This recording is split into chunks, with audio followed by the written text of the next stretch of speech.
et sœurs, bonjour. Bonjour, pasteur. Aujourd'hui, c'est le culte du dimanche. Mais c'est un dimanche particulier. Je ne dirais pas que c'est exceptionnel, mais c'est un dimanche pas comme les autres. Aujourd'hui, Esséniens et Esséniennes sont ensemble. Ça n'arrive pas tous les dimanches, parce que généralement nous avons des invités. Aujourd'hui, nous pouvons parler un daki et n'a problème.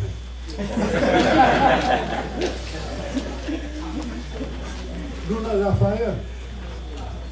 Nous avons célébré Raphaël, le dieu de lait.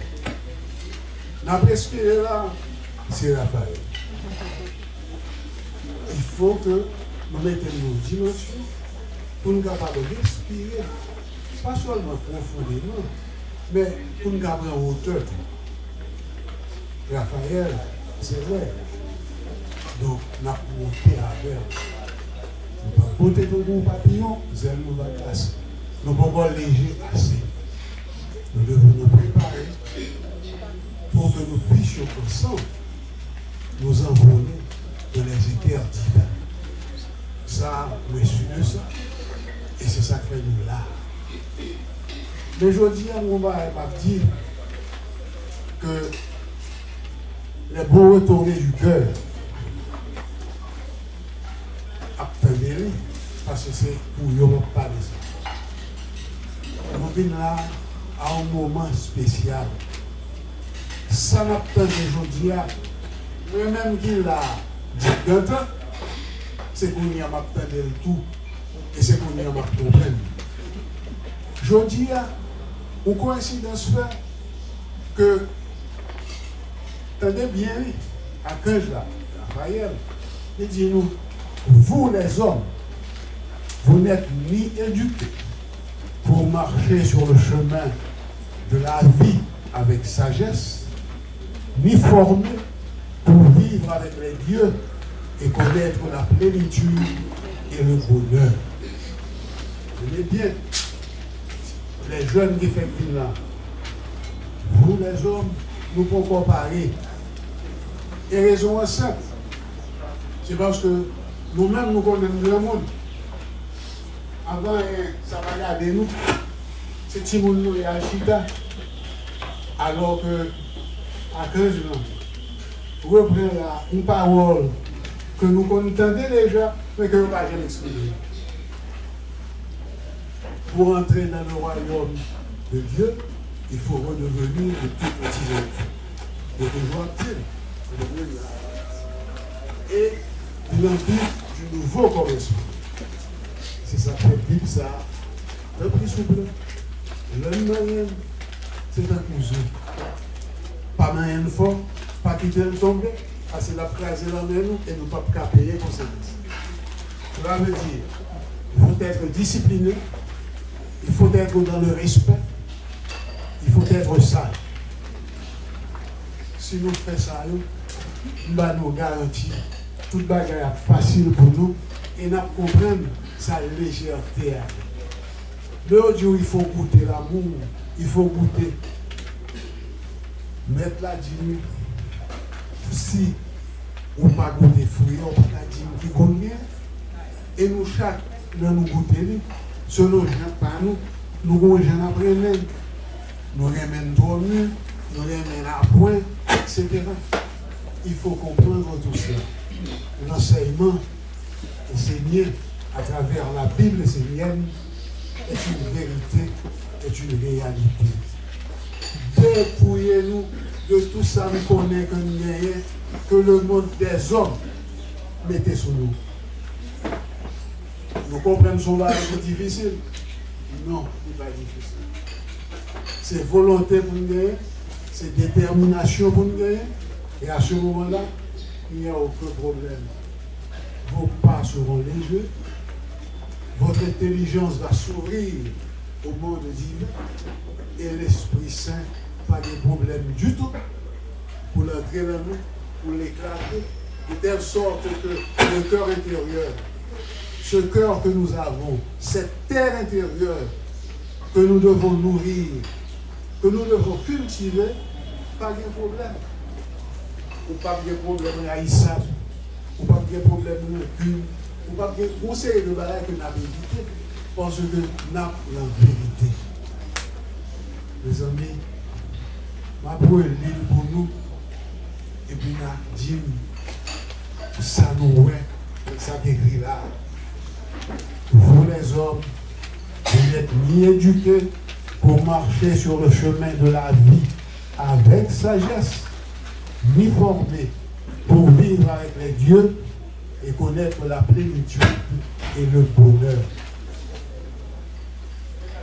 Ma réponse, la formation que vous avez reçue sur la terre par nos éducateurs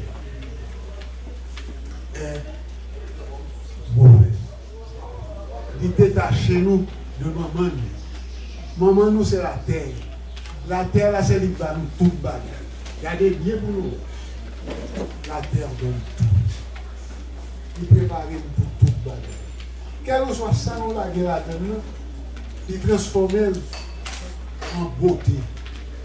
Et la mère, dans sa bonté, dans sa sagesse, dans son amour, redistribuer le banou. Imitez-le. C'est ça le terre.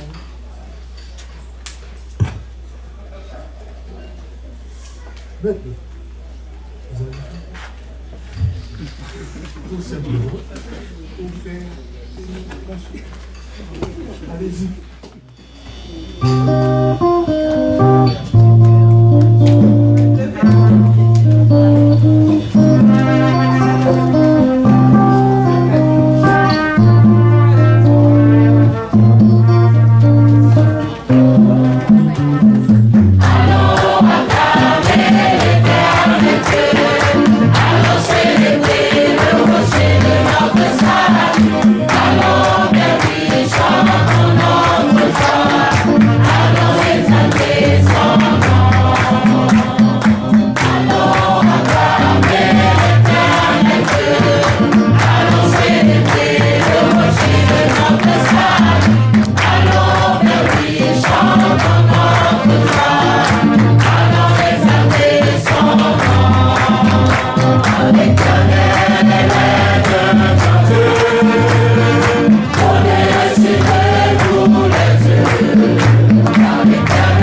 de la flamme.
sa religion, son corps sur la terre.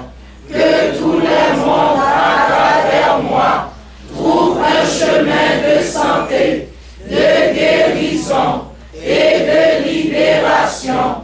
Que la paix soit le fruit de mon arbre, afin que tous les êtres soient calmés et que Dieu devienne le grand remède en tous les remèdes. Je veux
Bonheur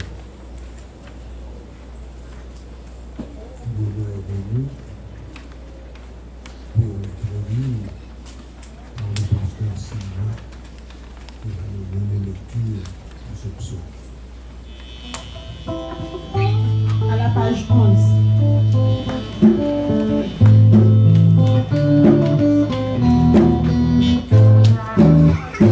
L'évangile est Seigneur de tous les siècles, surremplit toute la terre de lumière, abattit sur la terre la nation du peuple de Dieu, qui construisent sur la terre un corps à Dieu. L'évangile est Seigneur de tous les siècles, qui mettait dans l'intelligence humaine, viens planter dans ma terre la semence du corps de Dieu, qui fait naître en moi le corps de lumière.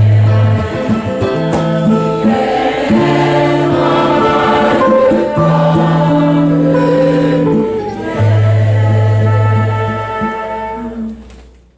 Je vous demande de m'accompagner avec votre attention dans la lecture de ce psaume.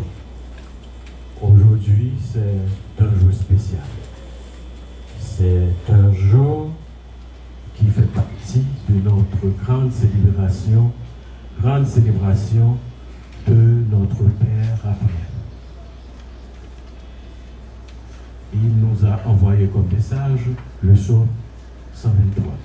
Redeviens un enfant pour traverser les épreuves de la vie.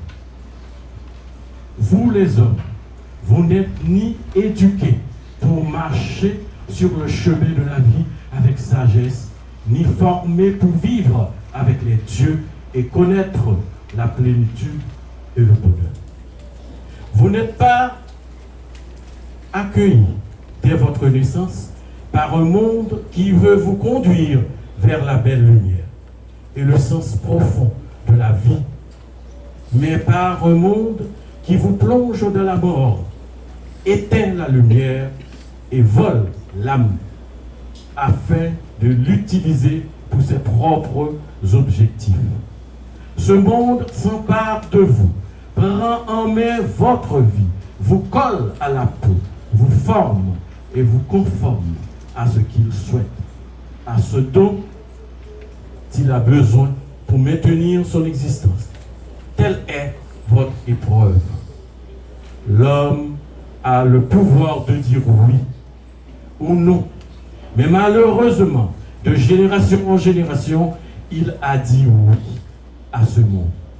Vous en supportez maintenant les conséquences.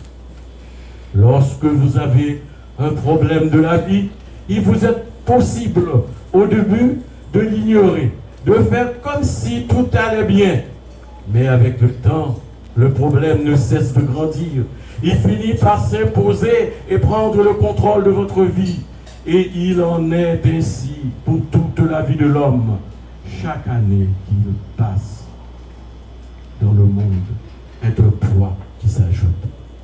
Il ne parvient pas à vivre de la simplicité, en harmonie avec la terre, avec la vie, dans une respiration large, sereine, paisible. L'homme n'est pas éduqué dans la sagesse.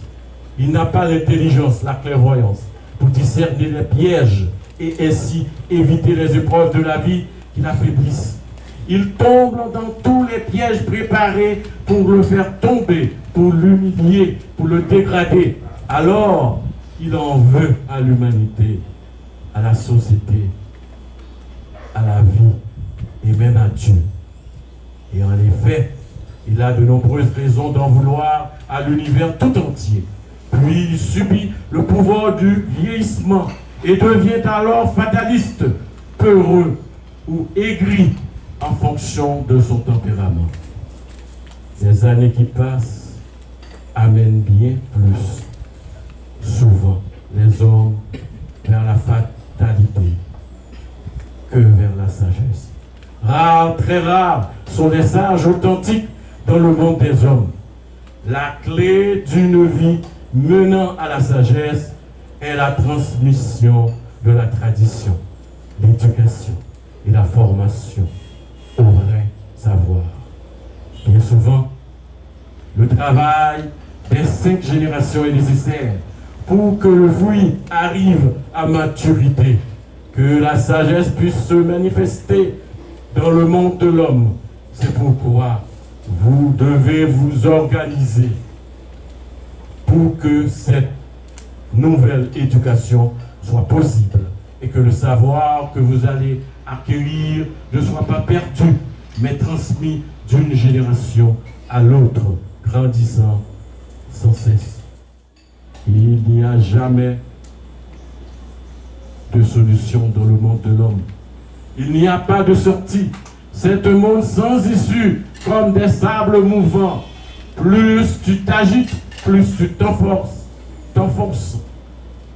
Plus tu t'enfonces, tu finis par disparaître complètement, par te perdre, et plus personne ne peut te sauver. N'entre pas dans ce monde où tout s'éteint, où tout vieillit et finit par disparaître.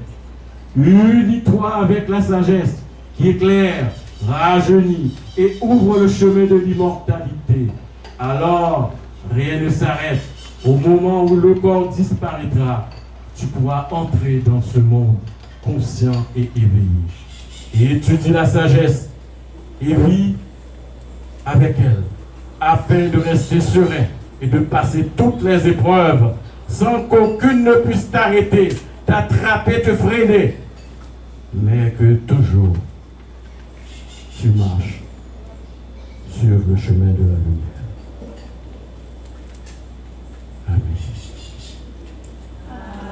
Ave Maria, Ave Maria, Ave Maria, Ave Maria, oh Maria,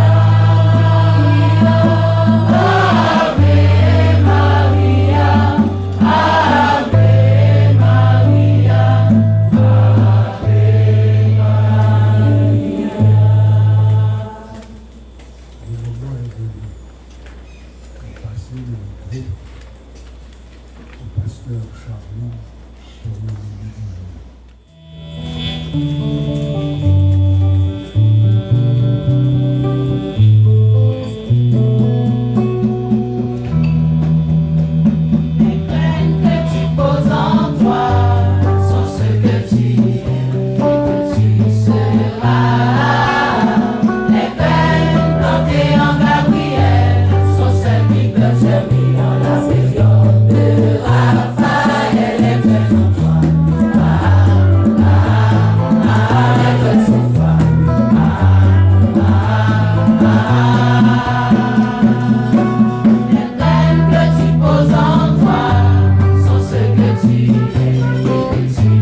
ce lutrin et de pouvoir apporter la parole du monde divin. C'est une bénédiction de pouvoir parler du monde divin au peuple de Dieu. Aujourd'hui, notre psaume, c'est le psaume 123, excusez-moi. C'est le psaume 123. Le psaume 123. Revient un enfant pour traverser les épreuves de la vie. Ça a 30 versets. 30 versets qui vous expliquent qu'il faut redevenir un enfant pour traverser les épreuves de la vie. Si on est en train seulement de faire une petite analyse, c'est seulement le sujet. Ok? On parle d'épreuves, on parle d'enfants. Épreuve, enfant, pour nous, ça ne marche pas. Les enfants n'ont pas d'épreuve parce que nos enfants sont portés par nous. Et là, on nous demande de redevenir un enfant pour traverser les épreuves de la vie. Je disais tantôt à mes collègues pasteurs que ces 30 versets, faire une homélie dessus, ce serait passer juste sur les 30 versets. Mais une analyse de chaque verset, c'est ce qui serait important. On va le faire certes en masala. Je vais essayer de faire un petit travail avec vous, comme si nous étions dans Ticosé. Je ne vais pas vous faire une homélie comme d'habitude, parce qu'au fait, nous avons demandé à Sylvain Élévation de lire pour vous 10 versets. Mais croyez-moi, mes frères et sœurs, les 30 versets sont importants. Vous les hommes, vous n'êtes ni éduqués pour marcher sur le chemin de la vie avec sagesse, ni formés pour vivre avec les dieux et connaître la plénitude et le bonheur. Vous n'êtes pas accueillis dès votre naissance par un monde qui veut vous conduire vers la belle lumière et le sens profond de la vie. Vous imaginez, quand on parle là de naissance, quand un enfant va naître, au fait, qu'est-ce qu'on attend? Qu'est-ce qu'il y a quand un enfant va naître? Quelles sont les préparations effectives à la naissance de l'enfant? Qu'est-ce que vous faites pour attendre un enfant? Vous arrangez sa chambre. Vous mettez tout en branle, ses habits, pour que l'enfant soit belle en venant. Vous cherchez un nom à donner à l'enfant, mais un nom qui ressemble à son père ou à sa mère, ou à quelqu'un qui était dans notre vie et qui a fait toute une différence. Mais est-ce que vraiment c'est cette préparation qu'on devait faire pour attendre l'enfant? Est-ce que c'est ça qui était essentiel? La belle chambre, savoir si c'est une fille, l'habiller en rose, si c'est un garçon en bleu, si on n'est pas sûr, en jaune. Est-ce que c'est ça la préparation d'un enfant? Pour attendre un enfant, ça c'est seulement dans le monde physique. Avez-vous pensé à recevoir votre enfant dans un monde de lumière? Avez-vous allumé une flamme pour permettre à ce que cet enfant arrive dans la lumière? Mais ce n'est pas ça l'essentiel. L'essentiel, c'est le physique. D'attendre à ce que ma fille soit belle, ma fille soit en rose, mon garçon soit en bleu, ou comme je ne suis pas sûr, je le mettrai en jaune. Regardez les biberons, etc. Mais ce qui est essentiel, on ne le fait pas. L'homme a le pouvoir de dire oui ou non, mais malheureusement, de génération en génération, il a dit oui à ce monde. Vous en supportez maintenant les conséquences. Le fait que nous nous regardons les uns les autres, je regarde ça qu'a fait ma mère, je le reproduis sans même poser de questions, pour savoir si c'était bien fait ou non. Ou je regarde comment mon ami avait attendu son enfant et je ne fais que copier mon ami, sans se regarder et se dire comment vraiment attendre une naissance. Ce qu'il faut faire, qu'est-ce qui est essentiel dans une naissance. Et même les noms que nous donnons, nous ne savons même pas pourquoi. Nous ne savons même pas pourquoi nous donnons les noms. Regardez ce qui se passe. Les jeunes de nos jours, ils ont des noms que même les grands-mères ne peuvent pas citer. Ils ne peuvent même pas dire le nom de leurs petits-enfants. Parce que nous avons choisi deux noms allemands, un nom belge, on met ça ensemble et voilà, c'est un nom d'un haïtien. On ne sait plus quoi, où nous allons. Nous aimons un footballeur, nous ne savons pas qu'est-ce qu'il a fait, qu'est-ce qu'il lui a apporté là. Mais nous l'aimons et nous donnons à notre enfant son nom. Ne pas savoir, et c'est une question de méconnaissance. Donc, le fait de ne pas avoir la connaissance, nous faisons toujours des erreurs. Même les noms maintenant, on ne choisit même pas les noms. On ne sait même pas quel nom donner à son enfant. Et pourquoi donner ce nom à son enfant? Lorsque vous avez un problème dans la vie, il vous est possible au début de l'ignorer, de faire comme si tout allait bien. Mais avec le temps, le problème ne cesse de grandir. Il finit par s'imposer et prendre le contrôle de votre vie. Effectivement, nous avons cette tendance à ignorer les problèmes, comme si ça n'existait pas. Pourquoi? D'après vous? Parce que vous avez peur des problèmes. Vous avez peur de l'affronter. Vous avez peur de regarder en face. Voilà ce qui va arriver. Surtout ce matin-là, je parlais à 2 ou 3 sœurs et frères. J'essayais de les expliquer qu'effectivement, nous, surtout comme parents, nous les parents, nous avons tendance à ignorer le problème de nos enfants parce que nous ne voulons pas affronter. Nous voyons qu'il y a un problème parce que nous sommes des parents. Nous voyons le problème est là et c'est visible, on le voit, mais on ne veut pas l'affronter. Et des fois, le fait que de ne pas l'affronter, ça va s'agrandir. Tandis que si on était prêt à affronter le problème, il faut se regarder son entourage, se regarder soi-même et identifier les problèmes et les affronter. Parce que vous risquez d'agrandir le problème. Et je vous dis, je vous le dis, et voilà l'archange vous le dit également, à chaque fois que vous ne résolvez pas un problème, ça va finir par s'agrandir. Et agrandir, s'agrandir à un niveau que maintenant vous n'êtes plus en mesure de résoudre le problème. Mais avec le temps, le problème ne cesse de grandir. Il finit par s'imposer et prendre le contrôle de votre vie. Et il en est ainsi pour toute la vie de l'homme. Chaque année qu'il passe dans le monde est un poids qui s'ajoute.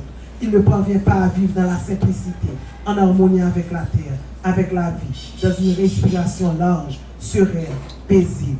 Surtout nous, les Haïtiens, nous ne pouvons pas vivre paisiblement. Pourquoi? Parce qu'on veut vivre comme l'autre, sans se regarder et dire, moi je ne peux pas être l'autre, je dois être moi-même. Sans se regarder et voir son budget, et voir ce que nous avons nous-mêmes, ce que nous avons aussi comme potentialité. Chaque personne a son potentiel.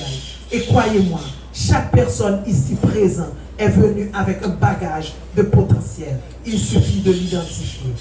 Nous ne sommes pas venus seulement avec des faiblesses, nous sommes venus avec des forces. Nous avons de la force. Dieu a mis en nous de la faiblesse et beaucoup de force. Et pourquoi la faiblesse et la force? Parce que c'est ce qui crée l'équilibre en nous. On ne peut pas être faible seulement sans force. Il y a les forces, il y a les faiblesses. La seule chose que l'homme doit faire, c'est de pouvoir identifier les faiblesses, identifier vos forces. Pourquoi? Il faut identifier les forces pour pouvoir les renforcer. Identifier les faiblesses pour pouvoir travailler sur eux. Être faible, avoir une faiblesse, ne veut pas dire que vous n'êtes pas faible. Avoir une faiblesse ne veut pas dire que vous êtes un faible. Non. Avoir une faiblesse, c'est de savoir que vous êtes en chemin.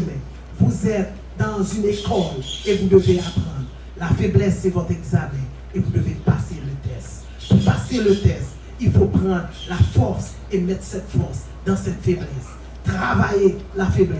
Il faut l'identifier. Le fait que vous arrivez à identifier votre faiblesse, c'est déjà 60% résolu. Le fait d'identifier la faiblesse et maintenant travailler pour que cette faiblesse puisse devenir une force. L'homme n'est pas éduqué dans la sagesse. Il n'a pas l'intelligence, la clairvoyance pour discerner les pièges et ainsi éviter les épreuves de la vie qui l'affaiblissent. Il tombe dans tous les pièges préparés pour le faire tomber, pour l'humilier, le dégrader. Alors, il en veut à l'humanité, à la société, à la vie et même à Dieu. Et en effet, il a de nombreuses raisons d'en vouloir à l'univers tout entier. Puis, il subit le poids du vieillissement et devient alors fataliste, peureux et aigri en fonction de son tempérament. Effectivement, nous sommes pris dans un piège. Regarde maintenant de quel piège que nous, là, nous sommes pris. Dans le piège de la technologie. Qui peut vivre sans un téléphone? Qui peut vivre sans cette communication? Qui? Personne.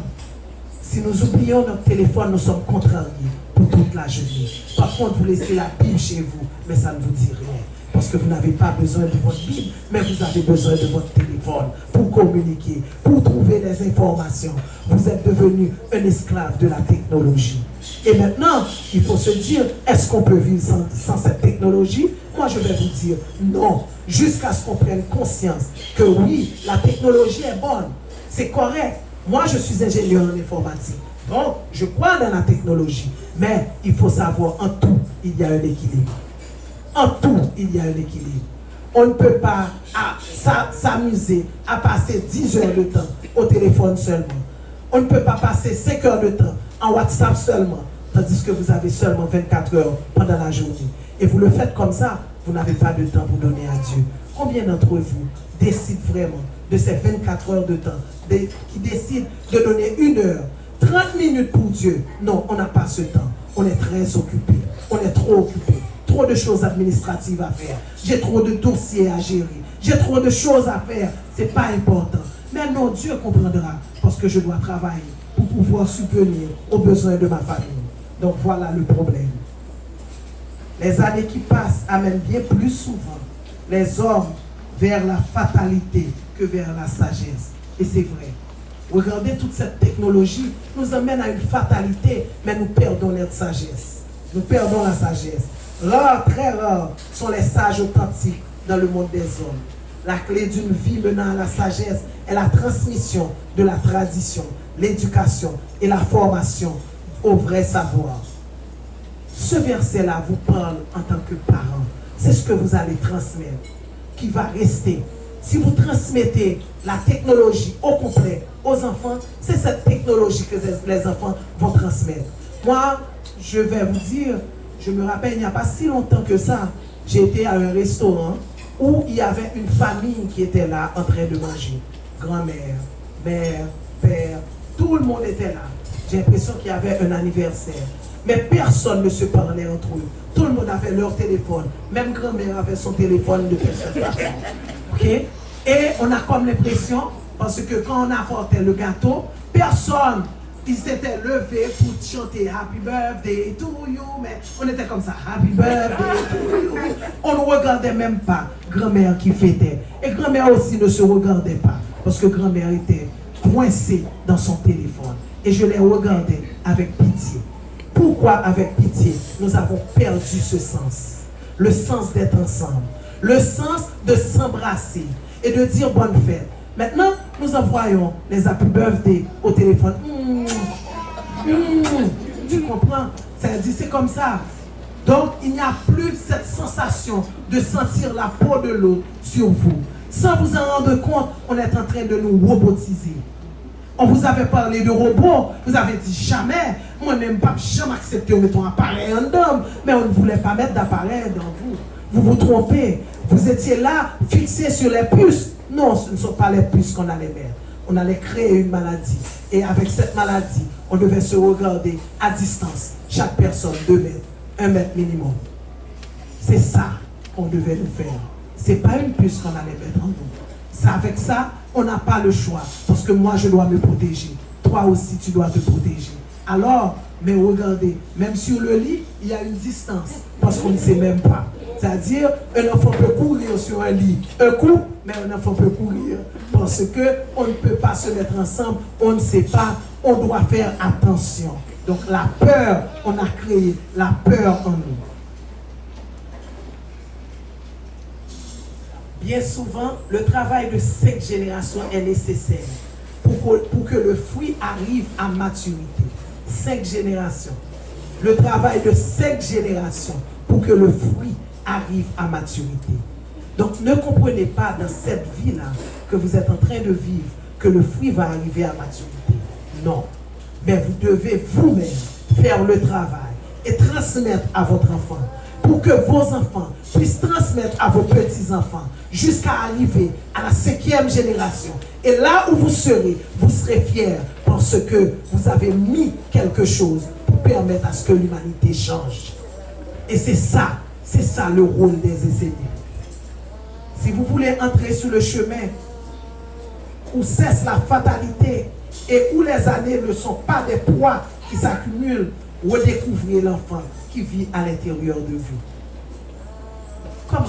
Pourquoi on vous demande de redécouvrir l'enfant qui vit à l'intérieur de vous? Parce qu'au fait, un enfant n'a pas peur. Qu'est-ce qui se passe pour un enfant? L'enfant n'a peur de rien. Il grimpe. Il ne sait même pas s'il va tomber ou pas. Et s'il tombe, il pleure. Et après, il regrette à nouveau. Parce qu'il n'a pas peur. Il ne se pose pas de questions. Autant de questions que nous. L'enfant improvise. L'enfant est créatif. Nous-mêmes, nous nous demandons tellement. Nous nous posons tellement de questions. Est-ce possible? Est-ce que c'est le moment? Est-ce que je dois le faire? Et vous perdez du temps. Des fois, l'homme oublie que nous avons un problème de temps. Nous sommes limités par le temps pour cette vie. Pour cette vie, nous sommes limités par le temps. Et nous perdons notre temps chaque jour. Chaque jour qui passe, c'est un temps qu'on perd. Moi, autrefois, je me demandais pourquoi les gens avaient tendance à cacher leur âge. Bon, surtout les femmes, hein, comme moi. On a tendance à cacher notre âge, à ne pas dire. Mais c'est après j'ai compris pourquoi. Au fait, l'âge marche normalement avec les réalisations. Quand on se regarde, on voit qu'on n'a rien réalisé. Et on se dit aussi, ah, je ne vais pas toute l'âge ça. Oh, mon pauvre enfant, je ne vais pas toute l'âge ça. Et pas par exprès de cacher l'âge, non. C'est parce qu'on dit, oh, Non, non, mon cher. Avant, il y a là, moi, j'ai 15 ans. Non, mon cher, on a 20 ans. Et puis, 10 ans a eu le temps de passer. On est à 30, mais on se croit à 20. Donc, c'est ça. Nous ne réalisons pas. Donc, nous sommes obligés de mentir. L'enfant tombe, pleure un peu, puis se relève. L'envie de jouer et d'être heureux lui fait tout oublier. Et c'est ce que nous avons perdu. Nous avons perdu cette envie d'être heureux. Nous avons perdu cette envie que le bonheur soit en nous. Parce qu'on se pose tellement des questions. On se focalise sur des choses qui ne sont pas essentielles, sur des petits détails et qui nous empêchent d'être heureux. Peut-être des fois une mauvaise expérience. Mais est-ce qu'il y a vraiment une mauvaise expérience? L'expérience n'est jamais mauvaise. Parce qu'au fait, l'expérience est un apprentissage. En faisant une expérience, vous apprenez comment pour que telle chose ne marche pas. Aujourd'hui, nous avons la lampe. C'est-à-dire la lumière, la lampe à connaissance. Ok? Regardez la lampe. Mais combien de fois qu'on a essayé avant de la voir? Combien de fois? 128 fois. 128 fois. Imaginez le monde sans ça. Des fois, vous commencez quelque chose, mais vous laissez tout tomber. Sous prétexte, ah oui, je l'ai déjà fait. Je ne pense pas que ce sera bon pour moi.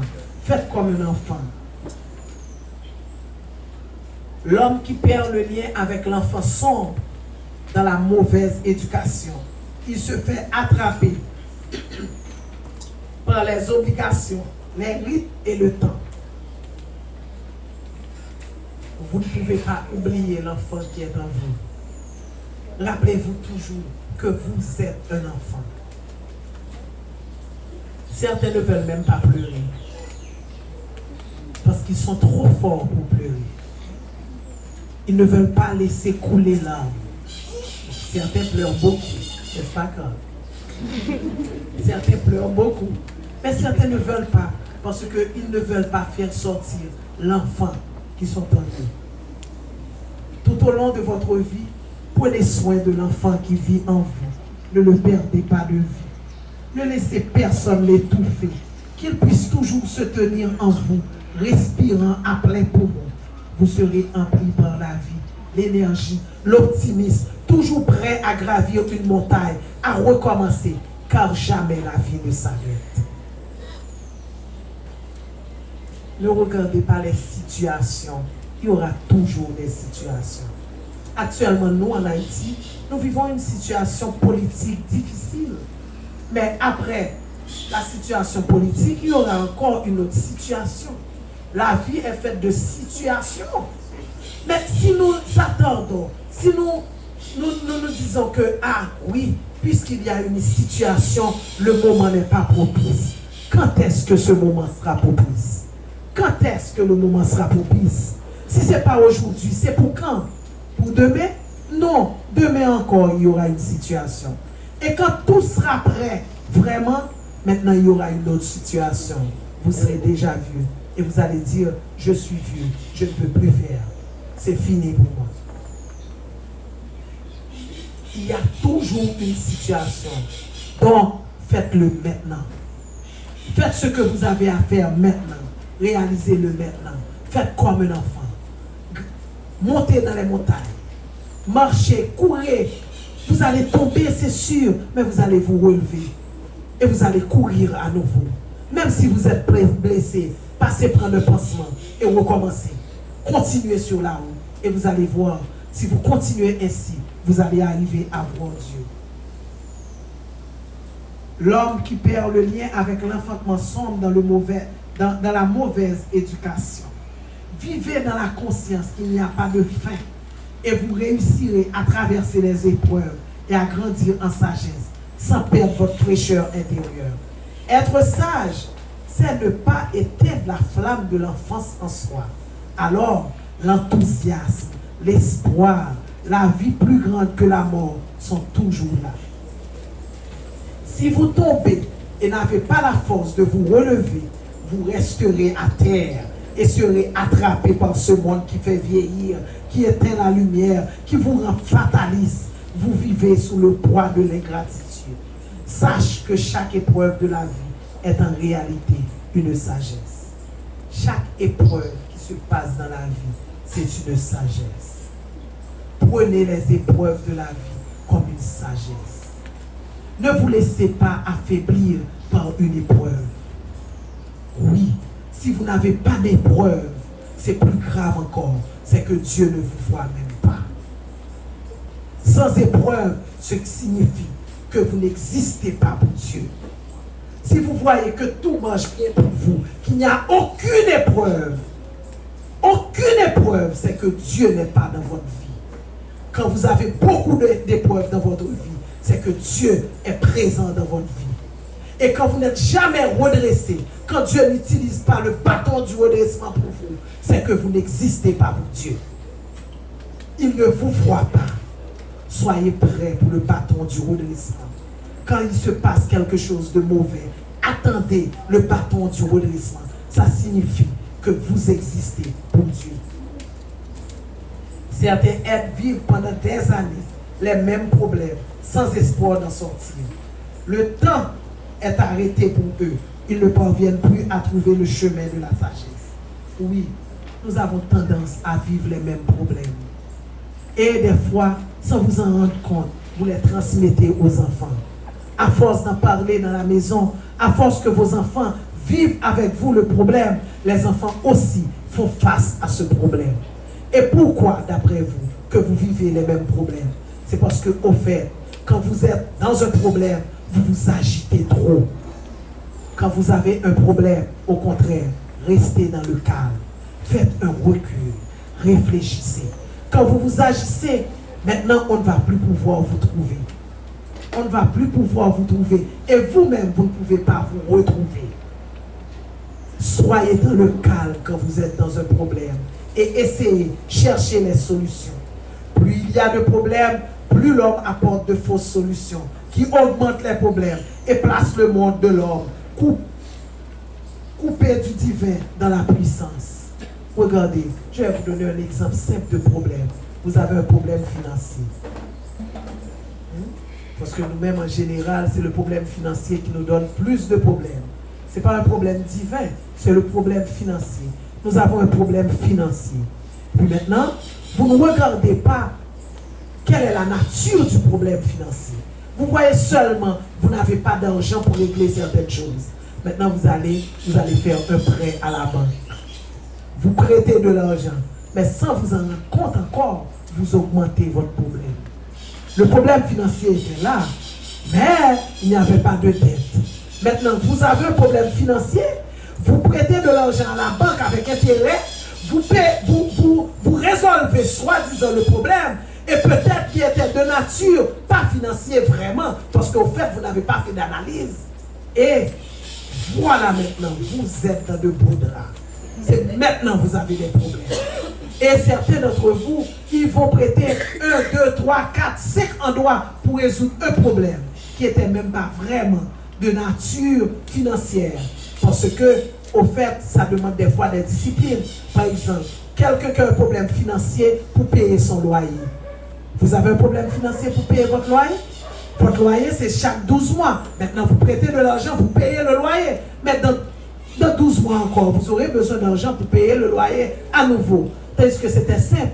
C'est en 12 mois, c'est vrai. Mais c'est chaque mois qu'il faut mettre de côté ce qu'il faut. Pour que, arrivé les 12 mois, vous ayez au moins 10 mois disponibles. Peut-être, vous pouvez demander à quelqu'un ou bien à votre ami de vous avancer 2 mois. Mais cherchez 12 mois et vous dormez demain matin, l'année prochaine arrive. Donc, vous vous mettez encore dans de mauvaises situations.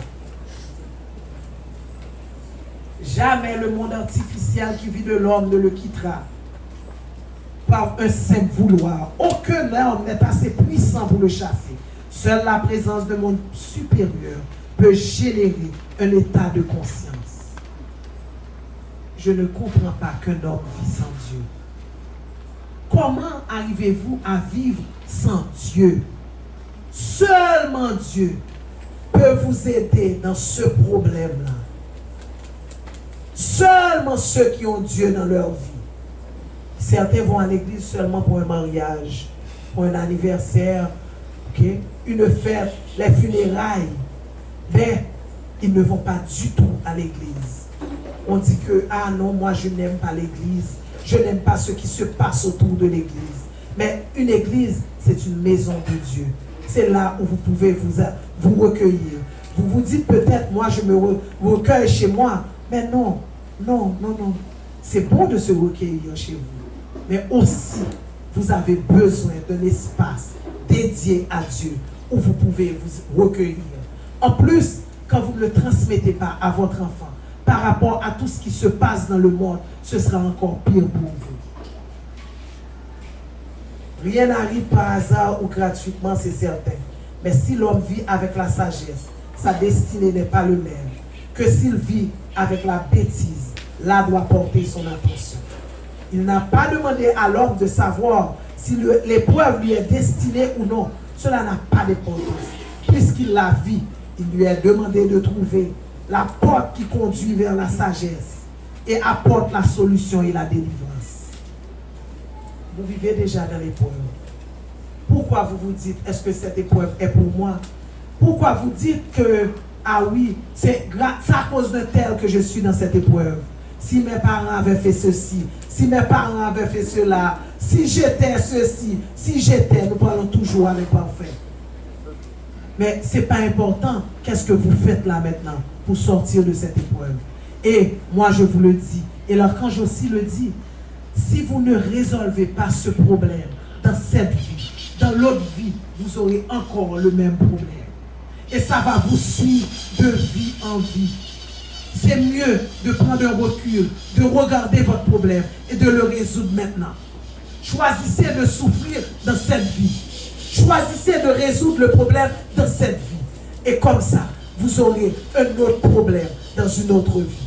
Et sachez bien, à chaque problème que vous arrivez à résoudre, vous avez de l'expérience. Le problème qui va arriver, puisque vous êtes expérimenté, vous allez le faire moins. Vous allez avoir moins de souffrance parce que vous le connaissez déjà. Vous savez comment le faire.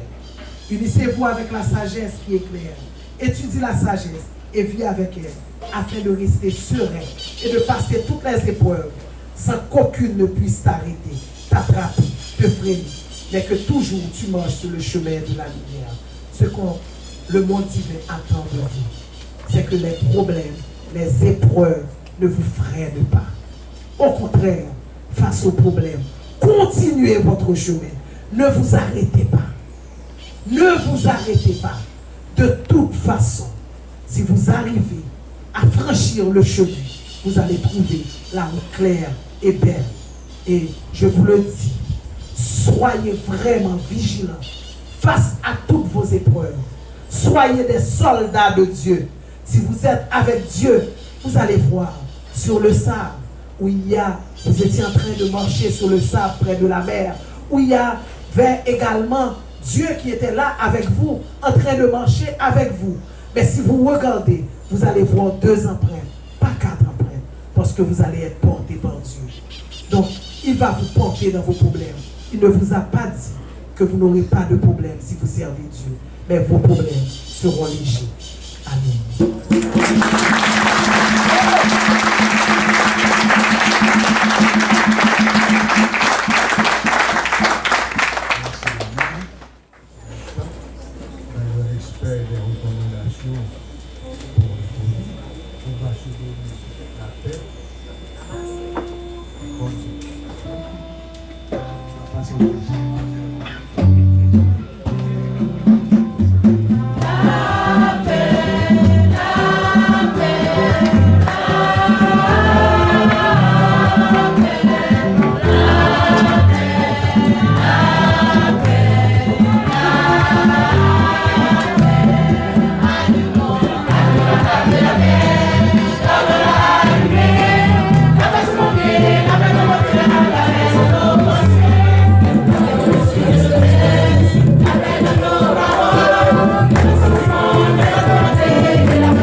sœurs Edwin et Donna de se préparer pour l'offrande.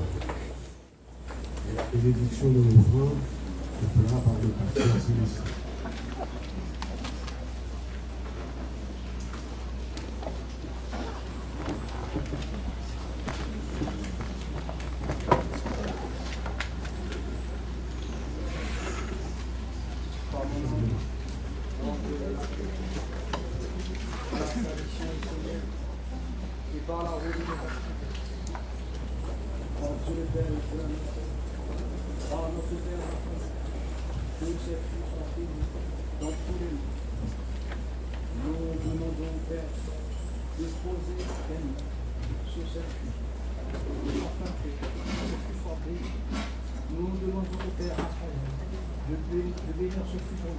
Afin que Dieu puisse poser sur la terre à travers sa fille.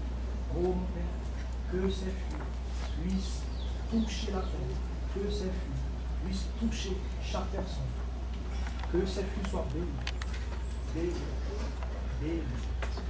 Amen.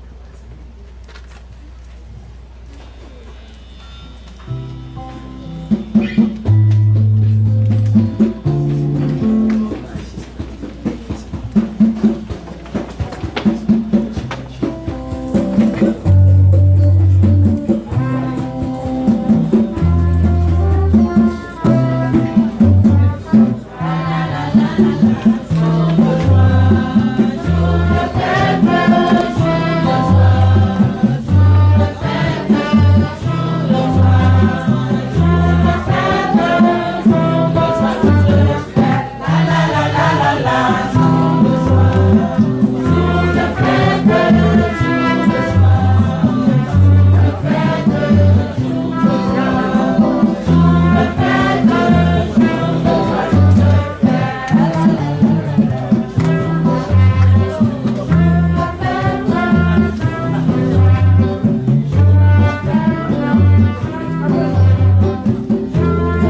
de l'Assemblée, dans le pasteur Lionel.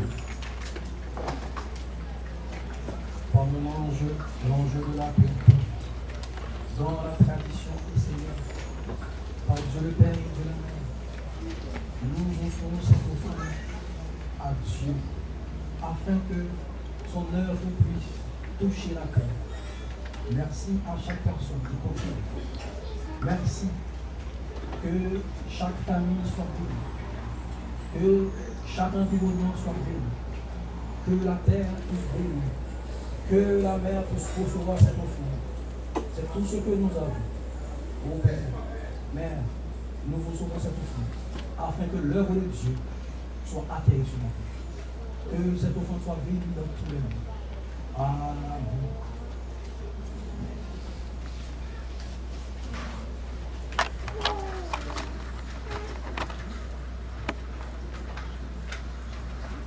Demandons au pasteur Ogilvie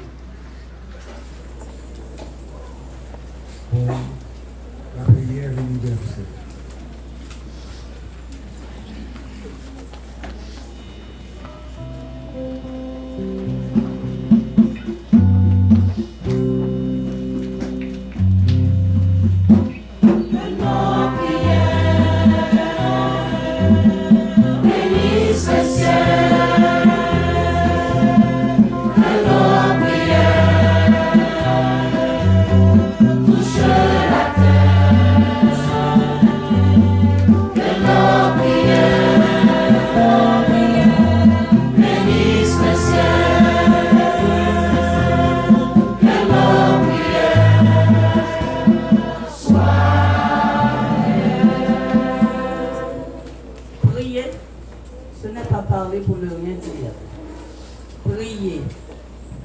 S'adresser au monde supérieur, c'est s'ouvrir au divin.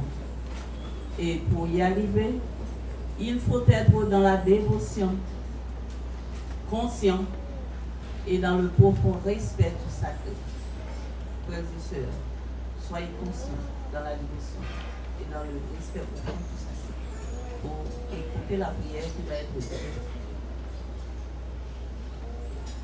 Ô Père Raphaël, omniprésente lumière ailée, préserve-moi des épreuves inutiles, nourris-moi de la sagesse, que je puisse voir les obstacles sur le chemin et les éviter. Prions.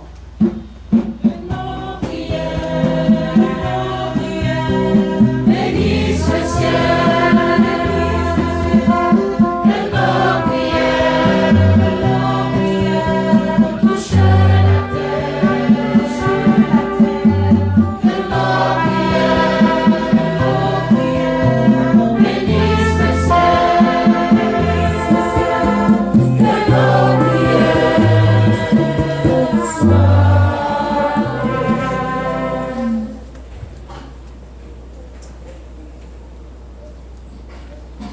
Comme l'enfant est nourri du lait maternel, je veux être nourri de l'enseignement des grands-mères.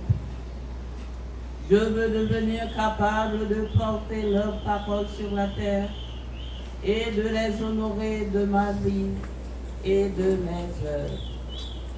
Prions. Que nos prières bénissent le ciel, que nos prières touchent la terre, que nos prières bénissent le ciel, que nos prières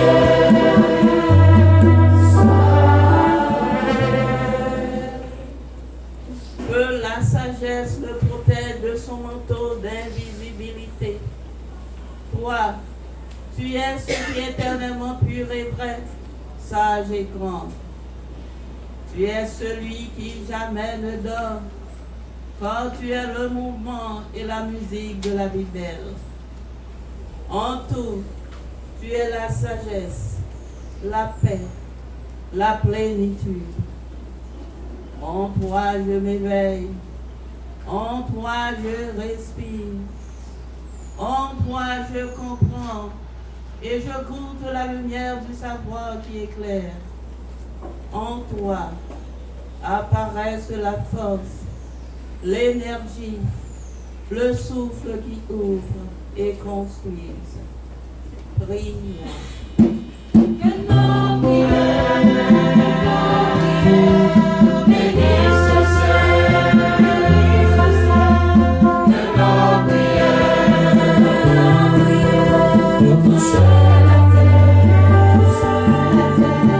que nos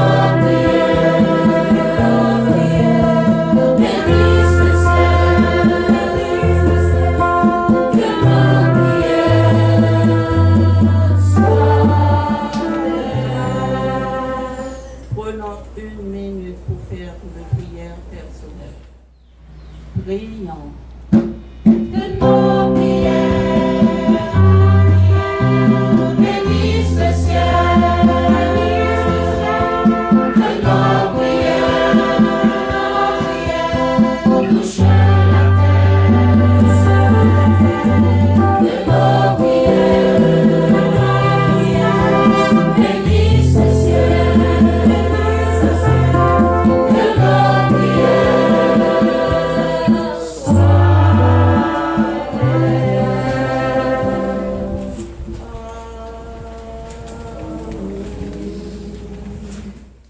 Maintenant, c'est une prestation de la chorale à l'Assemblée.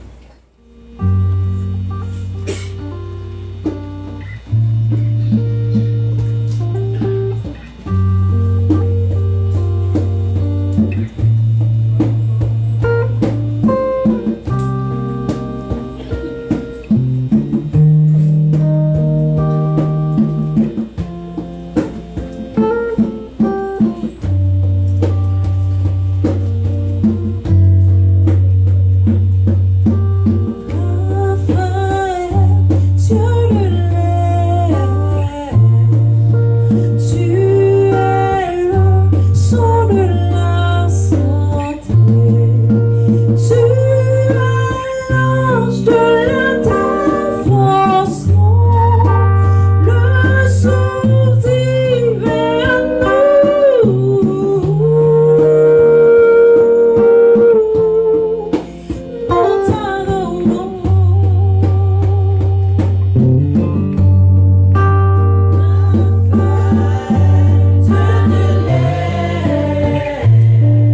les tout jeunes.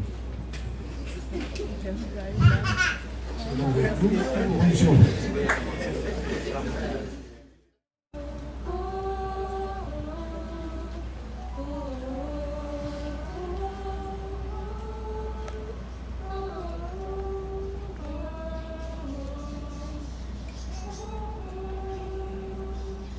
Une douce brise me caresse le visage des papillons.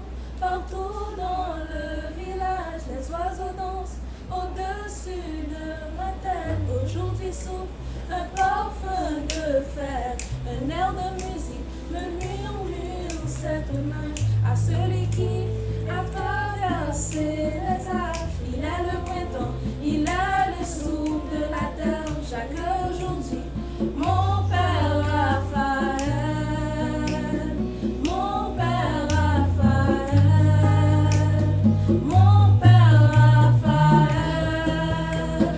mon père Raphaël, l'archange de l'air, je lis dans le ciel un merveilleux présage des mots sacrés inscrits sur les nuages. Je sens son souffle, oui je sens qu'il s'approche, son royaume est là, vraiment tout proche. Lui, mon cœur, les choses écrites, la traversée des âges, il est le printemps, il est le souffle de la terre. Chaque aujourd'hui, mon père Raphaël, mon père Raphaël, mon père Raphaël, mon père Raphaël, l'archange de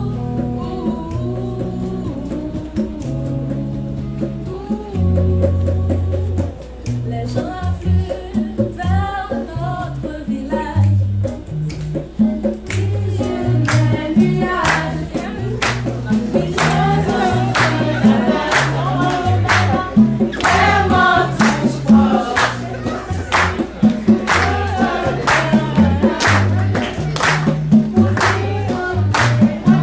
Il est le printemps, il est le souffle de la terre. Chaque aujourd'hui, mon père Raphaël, mon père Raphaël, mon père Raphaël, mon père Raphaël, l'archange de l'air. Caresse le visage, je lis dans le ciel un merveilleux présage. Je sens son souffle, oui je sens qu'il s'approche. Chaque heure, mon père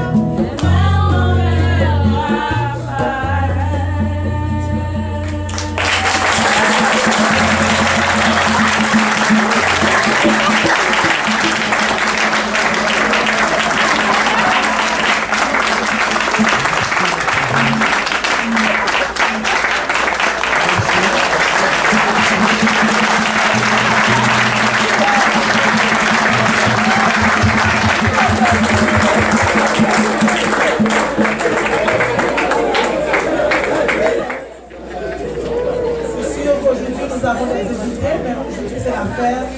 Voilà pourquoi ça nous a pris beaucoup de temps, parce que c'est la fête, nous avons des invités qui sont là. Je demande aux invités de se lever un petit moment.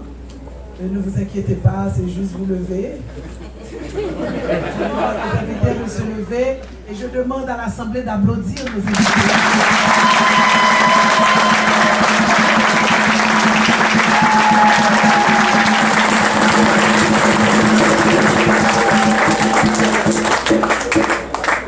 Au nom de la Maison de Dieu, au nom des responsables de la Maison de Dieu, nous vous souhaitons vraiment une plus cordiale bienvenue dans cette Maison de Dieu. Croyez-moi que il ne sait pas faire de recevoir une invitation et d'arriver vraiment à piétiner, à fouler la terre de la maison de Dieu. Cela veut dire quelque chose. Vous pouvez me croire, il y a quelque chose.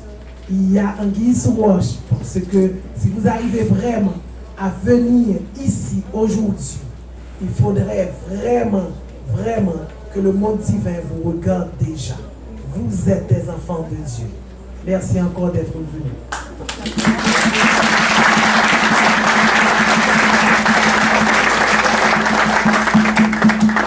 Aujourd'hui, c'était notre célébration. On a eu la maison de Dieu ici.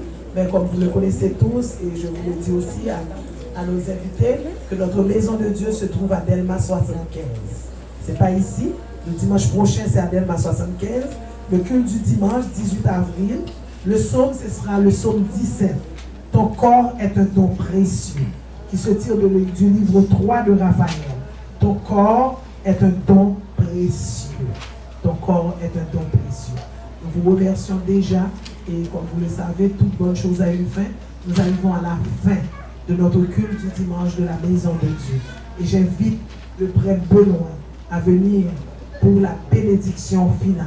Je vous demande de vous lever pour la bénédiction qui sera faite par le prêtre Benoît. La bénédiction est déjà.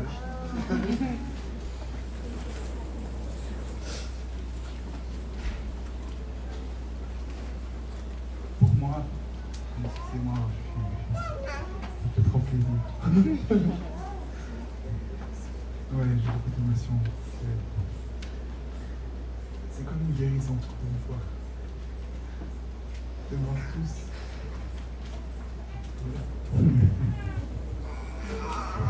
Soyez bénis.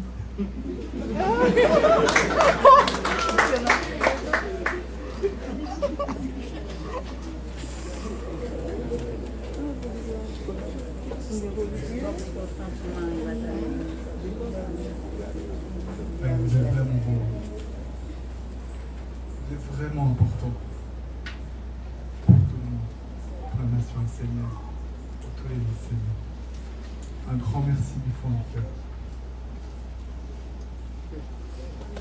Amen.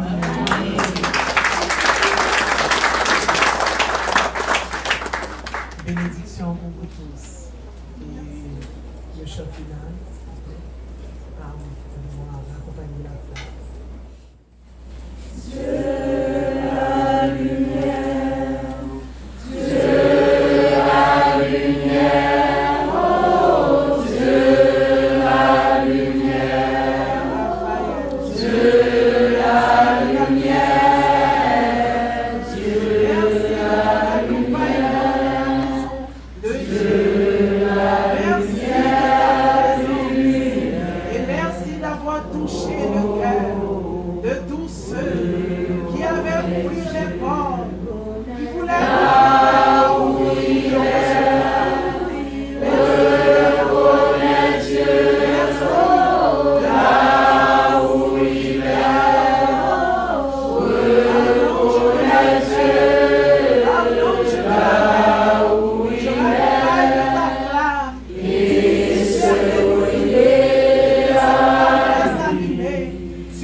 C'est le chant final. Et vraiment, on est content que vous soyez tous là pour la maison de Dieu. C'est la fête. On a compris vraiment que tout était dans la préparation. Il faut se préparer pour recevoir un archange, pour pouvoir vivre avec un archange, pour pouvoir être dans l'aura d'un archange. Ça a été extraordinaire. Merci pour tout. La chorale va chanter.